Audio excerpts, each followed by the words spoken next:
1972 पासून सर्वांच्या हृदयातील एकच नाव संगम कलेक्शन राजगुरुनगर।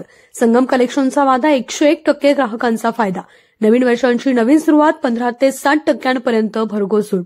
तर मग आजच भेट द्या संगम कलेक्शन राजगुरुनगर।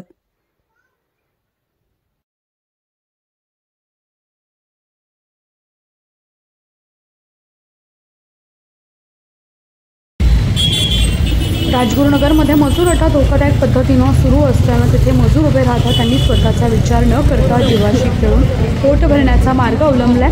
राजगुरुनगरला सुरुवातीला पंचायत समिती चौकात हा मजूर अड्डा भरत होता, मात्र वाढत्या मागणीनुसार आता हा मजूर अड्डा पुणे नाशिक महामार्गावर धनुष्य चौकात भरणं सुरू झाले। येथे दररोज सकाळी 6:30 पासून ते 11 वाजेपर्यंत प्रचंड गर्दी। राजगुरुनगर व आसपासच्या परिसरातील लोक मजूर घेऊन आपलं काम करून घेण्याचे काम सुरू असते।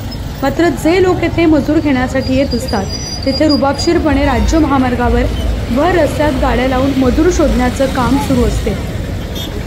सदर या वेळेत हायवेवरून जाणाऱ्या गाड्या प्रचंड वेगाने जात असतात व यामुळेच एखादा मोठा अपघात घडण्याची शक्यता पुढील काळात होऊ शकते। भले आता शहराला बायपास मिळाल्यामुळे गावातील ट्रॅफिक याला आधार मिळाला आहे, मात्र या रस्त्यावरून राज्य परिवहनच्या सर्व एसटी बस वेगाने जात असतात। तसेच खासगी चारचाकी वाहने सुद्धा फार वेगाने जात असतात। या रस्त्यावर वेगाचा कोणताही अंकुश नसून त्यांच्या रेसिंग स्पीड स्टाईलला कोणीच थांबणार नाहीये। पोलीस कित्येक वेळा हे थांबवण्याचा प्रयत्न करत असतात, मात्र त्यांच्या सुद्धा मर्यादा बऱ्याच वेळा कमी पडतात।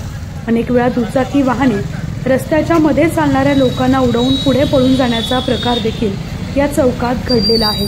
पुढील काळात जर एखादा मोठा अपघात या चौकात झाला तर त्याची जबाबदारी घेणार कोण, याचं उत्तर सध्या तरी कोणीही देईन असं झालं आहे। आमदार म्हणून बाबाजी काळे या प्रश्नाकडे कधी लक्ष घालणार याकडे सुद्धा गावकरी लक्ष ठेवून आहेत, कारण चाकण आळंदी यांच्यानंतर शेवटी राजगुरुनगरचा विचार होत असल्याचं सुद्धा आता दिसून येत आहे। चाकणचा ट्रॅफिक प्रश्न, आळंदीचे अनेक प्रश्न आमदार सोडवताना दिसत आहेत, मात्र आमदारांकडून राजगुरुनगरसाठी वेळ कधी मिळतो हे सुद्धा आता महत्त्वाचं असणार आहे। फोकस महाराष्ट्रासाठी सिद्धेश कर्णाबळ, राजगुरुनगर।